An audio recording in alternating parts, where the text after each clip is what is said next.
श्री राम ज्योतिष India YouTube channel में सभी ज्योतिष प्रेमियों का स्वागत है। आज की कक्षा का विषय प्रसंग है संतान सुख के बारे में। हर व्यक्ति अपने जीवन में विवाह करने का इच्छुक होता है, उसके बाद उसे संतान प्राप्ति की इच्छा होती है और वह चाहता है कि उसके बाद उसकी संतान उससे भी कहीं अधिक प्रगतिशील हो और वृद्धावस्था में उसके लिए एक सहारा बने। स्वाभाविक है, हर माता पिता की इच्छा होती है, लेकिन कुछ ग्रह योग ऐसे होते हैं प्रारब्ध के आधार पर कि संतान से सुख मिलता है या नहीं मिलता है, और यदि मिलता है तो मिलने के बाद उसमें कहीं ना कहीं कोई बाधा आती है या संतान पीड़ा के कारण व्यक्ति स्वयं कष्ट भोगता है। संतान कुपुत्र हो सकती है, कुकर्मी हो सकती है, अनाचार करने वाली हो सकती है, आज्ञा की अवमानना करने वाली हो सकती है,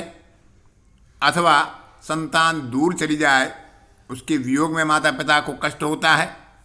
संतान को कोई रोग हो जाए, अल्पायु में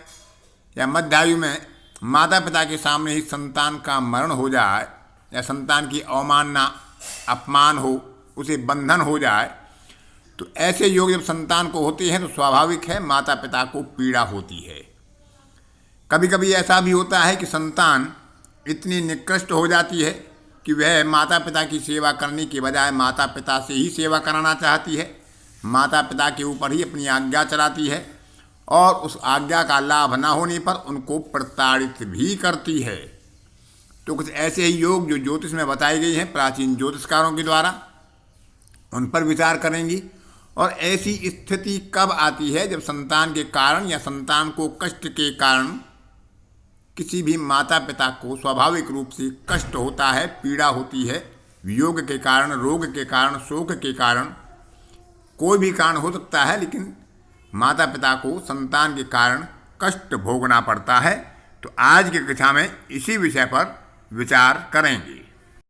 पहला योग होता है पितृद्वेषी योग, यानी माता पिता से द्वेष की भावना रखने वाली संतान हो, अर्थात माता पिता के ऊपर अपना आज्ञा चलाने वाला हो, माता पिता से लाभ प्राप्त करने तक तो उनका सहयोग करे, लेकिन उसके बाद उनकी अवमानना करे, उनको प्रताड़ित करे। तो यदि पंचम भाव का स्वामी त्रिक भाव में होता है, छठे, आठवें, 12वें भाव में होता है और लग्नेश की भी उस पर दृष्टि होती है, और इसके अलावा मंगल, राहु या शनि आदि किन्हीं दो पाप ग्रहों की दृष्टि या युति उस पर होती है, तो ऐसा जातक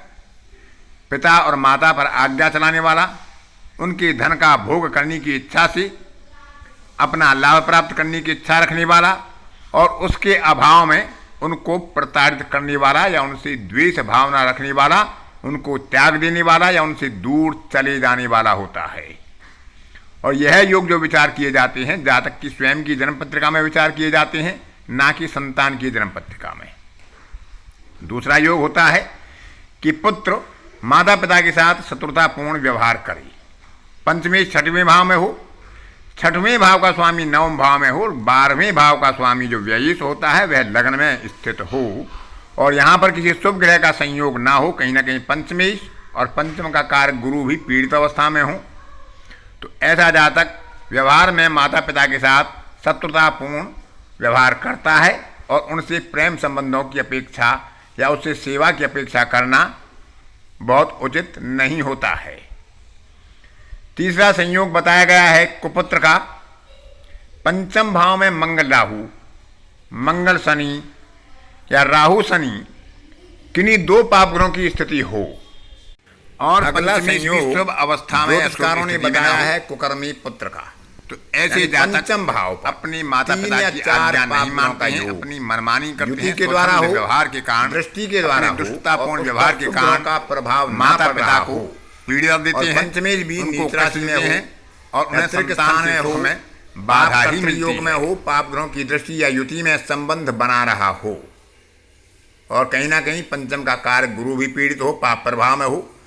तो ऐसे जातक की संतान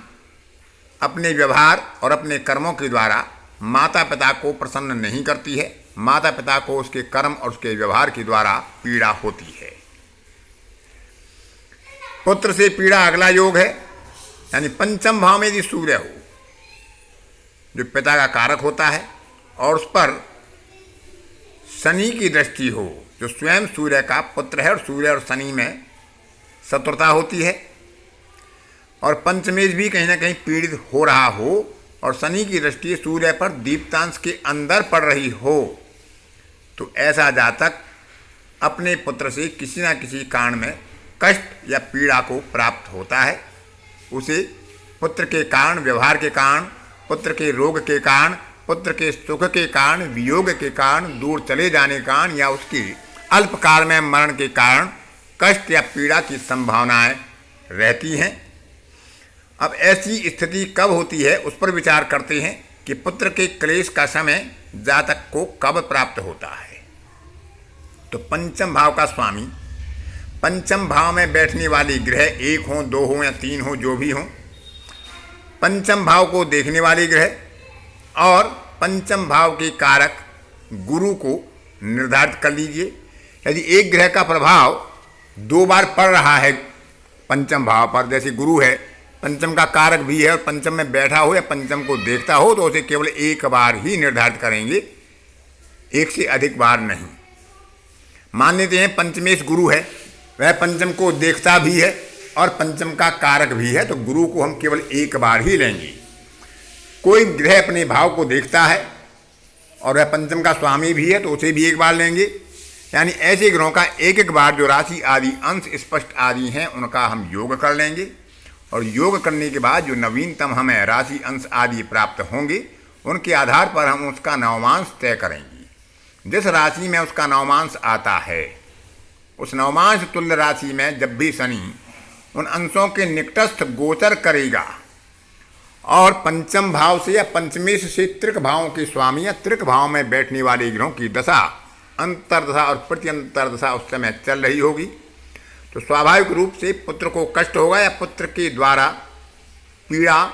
जातक को प्राप्त हो सकती है। यानी पुत्र के द्वारा उसे कष्ट, बाधा या चिंता स्वाभाविक उस समय में होती है। तो आगे एक उदाहरण के द्वारा इस बात को और स्पष्ट करते हैं जो आप बेहतर तरीके से समझ पाएंगे कि पंचमेश और पंचम में बैठने वाले ग्रह और पंचम को देखने वाले ग्रह और पंचम के कारक गुरु की राशि अंश आदि स्पष्ट अंशों को जोड़ने के बाद जो हमें राशि प्राप्त होती है उसकी नवांश तुल्य राशि में शनि के जाने पर किस प्रकार से जातक को संतान संबंधी पीड़ा या संतान संबंधी कष्ट उठाना पड़ता है। इसमें एक बात का और ध्यान देंगे कि इसमें राशि कुंडली से विचार करेंगे ना कि भाव कुंडली से। तो यहाँ पर आप देख सकते हैं एक जन्म पत्रिका आपके सामने कर्क लग्न की है, श्रीमती इंदिरा गांधी की जन्म पत्रिका है जिन्हें अपने ही जीवन काल में पुत्र का शोक हुआ था। उनकी जीवन काल में ही उनकी पुत्र की वायुयान दुर्घटना में मृत्यु हो गई थी। तो यहाँ पर हम देखते हैं कि मंगल सिंह राशि में 16 अंश पर हैं जो पंचमेश हैं और पंचम में बैठने वाले सूर्य और बुध वृश्चिक राशि में 4 अंश और 13 अंश पर हैं और पंचम भाव को देखने वाले गुरु जो पंचम के कारक भी हैं वृष राशि में 15 अंश पर हैं। इन सब का योग करने पर 20 राशि 18 अंश आता है। 20 में से 12 निकाल देने पर 8 राशि 18 अंश यानी धनु राशि का 6वां नवांश आता है। और धनु राशि का 6वां नवांश होता है कन्या का नवांश। तो जब भी कन्या राशि में शनि का गोचर होगा और 18 अंश के इर्द गिर्द नज़दीक होगा यानी 15, 14 अंश पर हो, 16 पर हो, 17 पर हो, 20, 21, 19 अंश पर हो तो तब ऐसी स्थिति में और जब ऐसे ग्रहों की दृष्टियाँ चल रही होंगी या दशा अंतरदशा चल रही होंगी जो पंचम भाव के लिए मारक और बाधक हों या उनके लिए त्रिक भाव के स्वामी हों या उनमें बैठने वाले ग्रहों की दशा अंतरदशा चल रही होंगी तो ऐसे कालखंड में पुत्र शोक की संभावनाएं बढ़ जाती हैं। शनि में शुक्र और शुक्र में बुध का प्रत्यंतर चल रहा था और कन्या राशि क्योंकि कन्या नवांश आया था इस राशि आदि स्पष्ट अंश से